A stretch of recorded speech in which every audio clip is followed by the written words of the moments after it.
अगर आपको सही बंदा नहीं मिलता ड्राइविंग सिखाने वाला, मतलब कि मैं समझता हूँ कि मेरे को जो प्रीवियस एक्सपीरियंस है गाड़ी चलाने का वो ज़ीरो है, कि अगर आपके मन में डाउट है कि नहीं क्लियर होगा जो। तो hello guys, welcome to the vlog. आज की वीडियो ड्राइविंग लाइसेंस के बारे में मैं आज आपको पूरी डिटेल बताऊंगा कि कैसे करना है, क्या करना है, कौन कौन से लाइसेंस होते हैं और क्या क्या उनके बेनिफिट होते हैं। तो फर्स्टली जो हम लाइसेंस की बात करेंगे वो लाइसेंस है G1 लाइसेंस। ठीक है, यहाँ पे लाइसेंस का नंबर G से चलता है, G1, G2 और G। ठीक है, जो G1 लाइसेंस होता है वो लाइसेंस तो आपको मैं कहता हूँ जैसे आप कनाडा में आए विद इन दी वीक बनवा लो। आते सारी आप अपना G1 का लाइसेंस बनवा लो। वो छोटा सा टेस्ट होता है, थोड़े से वो आपको क्वेश्चंस का वो फॉर्मेट होता है। मेरे हिसाब से उसके अंदर 100 क्वेश्चन होते होंगे। 50 जो क्वेश्चन होते हैं वो होते हैं साइंस वगैरह के, कि कौन कौन सा साइन है, स्टॉप साइन हो गया या रेड लाइट का सिग्नेचर है या कहीं कुछ भी सिग्नेचर बना हुआ है वो हो गया, रोड के साइंस। और बाद में जो 40 क्वेश्चन वो 50 के क्वेश्चन होंगे वो होंगे। तो टोटली ये जो टेस्ट होता है वो होता है 40 नंबर्स का, जिसमें कि 20 नंबर वाले साइन नंबर के आएंगे और 20 नंबर वाले वो आएंगे। ठीक है, तो इसका मैं आपको, अगर आपको PDF चाहिए होगा तो आप वैसे तो इंटरनेट से ले सकते हो, सारा कुछ अवेलेबल ही होता है ज़्यादातर। अगर आपको फिर भी नहीं मिलता तो आप क्या कर सकते हो, मेरे को DM करना है इंस्टाग्राम पे, मेरी ID यहाँ पे कहीं पे आ जाएगी। ठीक है, और वहाँ पे मैं आपको सेंड कर दूँगा, फाइल के स्क्रीनशॉट सेंड कर दूँगा, नहीं तो आपको लिंक भेज दूँगा जहाँ से कि आप वो डाउनलोड कर सकते हो PDF। ये हो गया आपका जीवन का क्लियर कर लिया आपने जब। और उसकी फ़ीस भी मेरे हिसाब से $150 या ऐसे कुछ लगती है। ठीक है, और उसकी फ़ीस के अंदर ही कवर होता है आपका बाद में G2। और मेक श्योर कि अगर आप इंडिया से देख रहे हो तो इंडिया से आप अपना ड्राइविंग लाइसेंस बना के आओ, ड्राइविंग एक्सट्रैक्ट लेके आओ और 1-2 साल का एक्सपीरियंस लेके आओ वहाँ से। सबको पता है इंडिया में सब कुछ चलता है, और अगर आप फेक बनवा सकते हो तो ना बनवाना, एक्चुअल वाले लेके आना। ठीक है, वैसे पता नहीं चलता यहाँ पे, लेकिन क्यों गलत काम करना है कोई।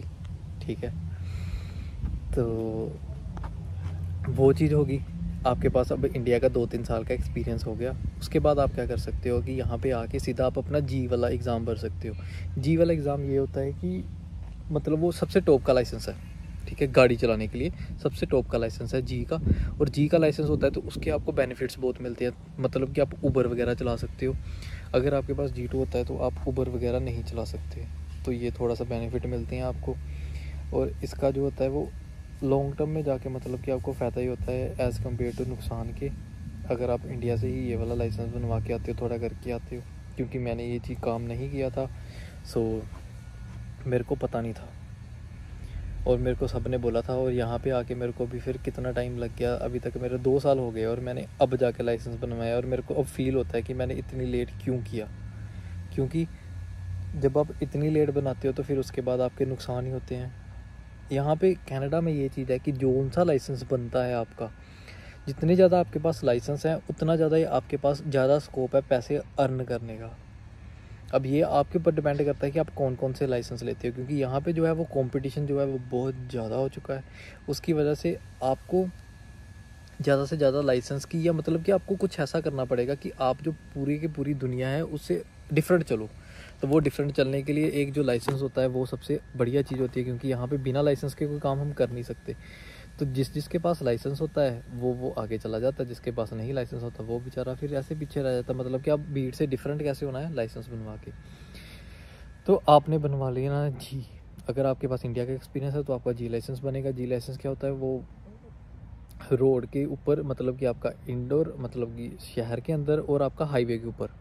तो मेन वो होता है कि आप हाईवे के ऊपर भी गाड़ी चला सकते हो। आपको एक्सपीरियंस है शहर के अंदर गाड़ी चलाने का तो है ही, तो आप हाईवे के ऊपर भी चला सकते हो। और यहाँ पर गाड़ी चलाना जो है वो बहुत ईजी है एज़ कम्पेयर टू इंडिया, क्योंकि यहाँ पे फर्स्ट जो पहली चीज़ है वो ये है कि यहाँ पे गाड़ी होती है ऑटोमेटिक। तो इसमें आपको कोई वो चक्कर नहीं है कि आपको गियर चेंज करने हैं या कुछ और ऐसे करना है। ठीक है, रेस और ब्रेक 2 चीज़ें होती हैं, तीसरा कोई होता ही नहीं है। जब आपको लग रहा है ब्रेक मारनी तब ब्रेक मार दो, जब रेस देनी है तो रेस दे दो। सिंपल ड्राइव रिवर्स, बस। ऊपर से यहाँ पे जो है वो सारे के सारे बंदे जो हैं वो करते हैं रूल्स फॉलो। ठीक है, तो सारे बंदे अगर रूल्स फॉलो करते हैं तो फिर उसका भी बेनिफिट होता है कि आप जो है वो ड्राइविंग सेफली कर सकते हो।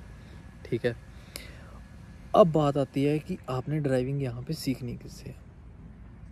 ठीक है जी, हर एक बंदा यहाँ पे, कितने ही ड्राइविंग स्कूल्स होते हैं, सारा कुछ होता है, लेकिन अगर आपको अगर आपको सही बंदा नहीं मिलता ड्राइविंग सिखाने वाला, तो फिर आपको थोड़ी सी दिक्कत आ सकती है। क्योंकि यहाँ पे जो मेरे को बाकी सबका पता नहीं, लेकिन मेरे को ये वाला पता है कि ब्रैम्पटन एरिया में बहुत सारे ड्राइविंग स्कूल्स हैं, बहुत सारे लोग हैं जो सिखाते हैं, लेकिन उनमें से कुछ ही हैं जो मतलब कि जेन्युइनली सिखाते हैं। मैंने 3-4 बंदों से मतलब कि मैंने सीखा हुआ है, और वो अपना पर डे का चार्ज जो करते हैं वो करते हैं $40।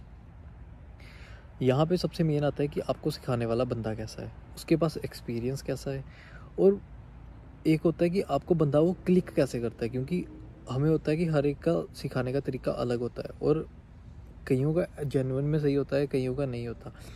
अब मैंने जो पहले 3 वालों से सीखी थी वो उनसे सीखी थी। एक में तो मैंने सीखी थी एक बंदे से, तो उसने मेरे को कुछ भी नहीं सिखाया लिटरली, मतलब कि बस गाड़ी में बैठ जाना, ब्रेक के ऊपर उनके पैर में ब्रेक होती है, ब्रेक के ऊपर पैर रखना, उसने मेरे को बोलते हैं ना चलाता जा। तो मैंने नई नई गाड़ी चलानी शुरू की, तो मैंने कहा यार सही है, मेरे को तो आती है गाड़ी चलानी। ना उसने रूल्स समझाए, ना कुछ समझाया, ना मेरे को पार्किंग करनी अच्छे से सिखाई। मतलब कि उसने बोल बोल के मेरे को पार्किंग करवा देनी, ऐसे नहीं ऐसे ऐसे करके ऐसे कर, अब टर्न कर ले, ये कर ले। मेरे को लगना कि मेरे को पार्किंग आ गई है, पर जब मैंने खुद करके देखी, जब टेस्ट देने गया था, तब पार्किंग आती नहीं थी। तो ये वाली चीज़ें ना थोड़ी मैटर करती हैं, क्योंकि वो बनाते हैं अपने पैसे। उन्होंने बोलना है कि हमारी गाड़ी लेके जाओ, तुम्हारा अच्छे से क्लियर हो जाएगा। उनकी गाड़ी लेके जाने के वो $200 लेते हैं। आपका टेस्ट क्लियर हो ना हो कोई चक्कर नहीं है, उनको $200 तो मिल गया। और बाकी जो हर एक सेशन के मतलब कि एक दिन के उनको 45 मिनट्स का एक सेशन लगाते हैं, तो उसके वो $40 to $45 चार्ज करते हैं। मतलब ये बेस प्राइस चलता है, और 200 to 250 उनका गाड़ी का चार्ज चलता है। तो ऐसे करके ये चीज़ें अब आपने सॉरी अपने किससे ड्राइविंग की क्लासेस लेनी है, किससे लाइसेंस बनवाना है, ये डिपेंड करता है आपके ऊपर। जो मेरी यहाँ पे आपको ये एक सलाह होगी, एक तो फर्स्ट सलाह ये है कि आप इंडिया से वो बना के आओ, दूसरी सलाह ये है कि कोई अच्छे बंदे से लो। आप मेरे को इंस्टाग्राम पे मैसेज कर सकते हो, मैं आपको उसका नंबर दे दूँगा, आप उससे कॉन्टैक्ट कर सकते हो। वो मतलब कि बंदा मेरे को जो है वो जेन्युइन लगा कि जैसे वो सिखाते हैं, तो आप मेरे को नंबर दे सकते हो, मेरे को इंस्टाग्राम पे मैसेज कर सकते हो, मैं आपको नंबर दे दूँगा उसका। फिर आप उनसे बात कर सकते हो, आगे करके मेरी रेफरेंस डाल देना। तो मेरे को लगता नहीं है, क्योंकि ये कोई प्रमोशन वगैरह तो है नहीं उनकी, तो मेरे को लगता नहीं है कि वो कुछ कम करेंगे पैसे, बट आपका जो एक्सपीरियंस होगा ओवरऑल वो सही होगा। मेन वो चीज़ मैटर करती है कि आपका लाइसेंस क्लियर हो जाए, ये नहीं मैटर करता कि पैसे थोड़े कम लगे या ज़्यादा लगे, क्योंकि एक बार अगर आपको लाइसेंस अच्छे से मिल जाता है तो बाद में फिर पैसे बंदा कमा लेता है। ये हो गया आपकी दूसरी चीज़।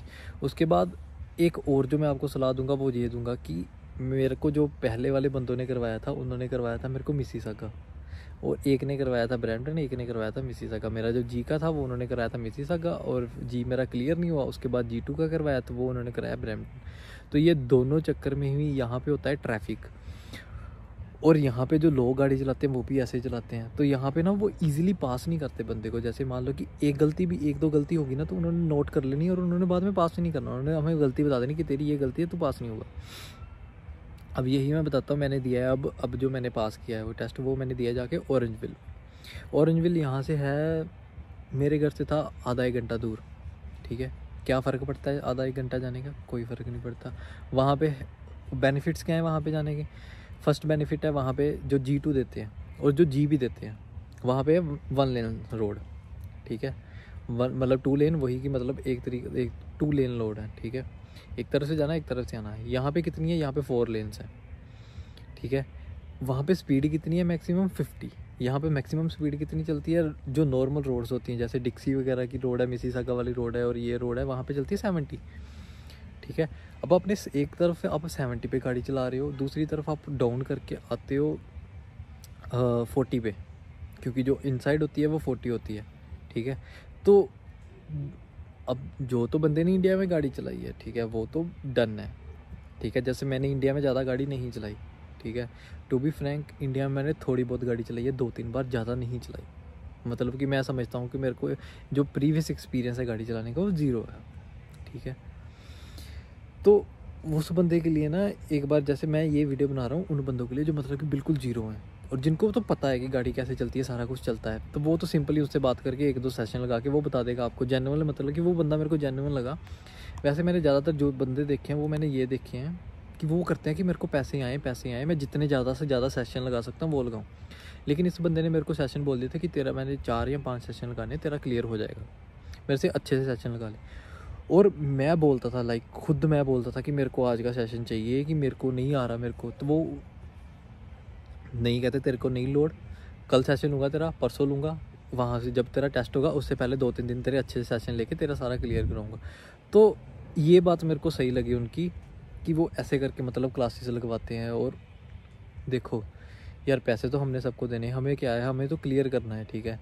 और अगर कोई सामने वाला बंदा जेन्युइनली हमें क्लियर करवाना चाहता हो, ठीक है, तो वो फिर एक ना कहते हैं कि बंदे की और हिम्मत थोड़ी ज़्यादा बढ़ जाती है, थोड़ा सा कॉन्फिडेंस आ जाता है, ठीक है। और फिर वहाँ जाके ऑरेंजविल की बात कर रहे थे, ऑरेंजविल गए, ऑरेंजविल जाके मेरा क्लियर हो गया। वहाँ पे मैं आपको सीरियसली बताऊँ, फ्रैंकली मेरे से 2 गलतियाँ हुई।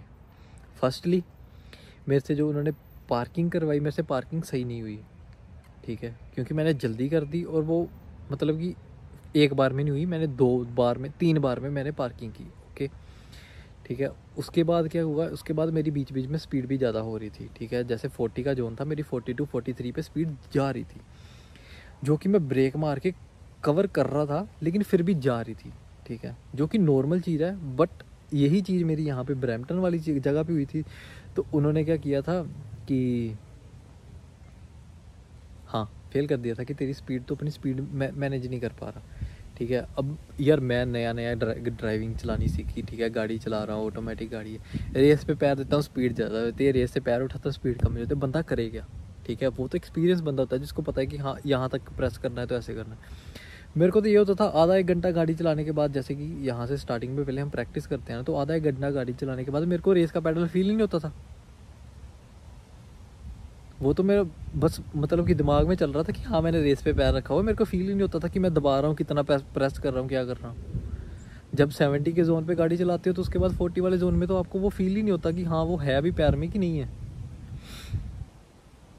तो ऐसा करके था। बाकी ऑरेंजविल में मेरी वो एक गलती उन्होंने क्लियर कर दी। एक और दी थी, मैंने जब टर्न किया तो मैंने साइन दे के पार्किंग में गाड़ी नहीं लगाई। पार्किंग बाकी सही लगा ली थी, लेकिन पार्किंग में गाड़ी जो दी थी वो साइन करके नहीं लगाई। तो उन्होंने मेरे को ये गलती बोल दी कि तेरी ये गलती है, इसको थोड़ा सा माइंड में रखना, बट यू आर पास। तो ऐसे ही मैं आपको सलाह दूंगा कि अपना जो टेस्ट है वो ऑरेंजविल या कहीं दूर वाली जगह पे करो, जहाँ पे भी देखो मैं कहता हूँ आपको पूरी अच्छी तरीके से गाड़ी चलानी आती है, आप 100% श्योर हो कि आप पास कर लोगे। लेकिन फिर तो जहाँ पे मर्जी हो, लेकिन अगर आपके मन में ना वो 1% भी डाउट है ना कि शायद ना होगा, तो क्यों अपने पैसे वेस्ट करने हैं आपने। मतलब एक सिंपल सी चीज़ है कि अगर आपके मन में डाउट है कि नहीं क्लियर होगा, जो तो है कि नए नए सीख रहे हैं, जिन्होंने तो इंडिया में गाड़ी चलाई, उनको तो मैं बोलूँगा कि 101% श्योर है कि आप मेन जगह पे ना दो, कहीं छोटी मोटी जगह पे जाके टेस्ट दो, ताकि आपके चांसेस ज़्यादा हो कि आप क्लियर कर लो, ठीक है। वहाँ पे गाड़ी चलानी ईजी होती है एज़ कम्पेयर टू कि बड़ी सिटी में, क्योंकि वहाँ पे ट्रैफिक का कम होता है। बाकी आपकी किस्मत भी होती है, ठीक है। जब मैंने पहले दिया था तब मेरी किस्मत सही नहीं थी, अब मैंने दिया तो अब मेरी किस्मत सही लगती है, तो हो गया क्लियर, ठीक है। तो बस यही थी आज की वीडियो। बाकी आप मेरे को अगर कोई क्वेश्चन होता है तो आप मेरे को इंस्टाग्राम पे मैसेज कर सकते हो, आपका फॉर श्योर आपको रिप्लाई आ ही जाएगा 1-2 दिन के अंदर, क्योंकि मैं ज़्यादातर अपने सारे रिप्लाई देखता हूँ। बट हाँ, जब इंस्टाग्राम पे मैसेज करो तो मेक श्योर करना कि मेरे को क्वेश्चन पूछना जो आपने पूछना है, सिर्फ हाई का मैसेज ना करना, क्योंकि हाई का मैं रिप्लाई नहीं करता, क्योंकि हाई के मैसेज और बहुत सारे आते हैं। तो आप मेरे को अगर क्वेश्चन पूछोगे जेन्युइन कि मेरा ये कंसर्न है, तो आई विल 100% श्योर कि मैं आपको मैसेज कर ही दूंगा 1-2 दिन के अंदर। और अगर आप मेरे से नंबर पूछोगे तो मैं आपको डायरेक्टली नंबर भी सेंड कर दूंगा, तो इसमें कोई चक्कर नहीं है। बाकी मिलते हैं नेक्स्ट वीडियो में, तब तक के लिए बाय बाय, टेक केयर।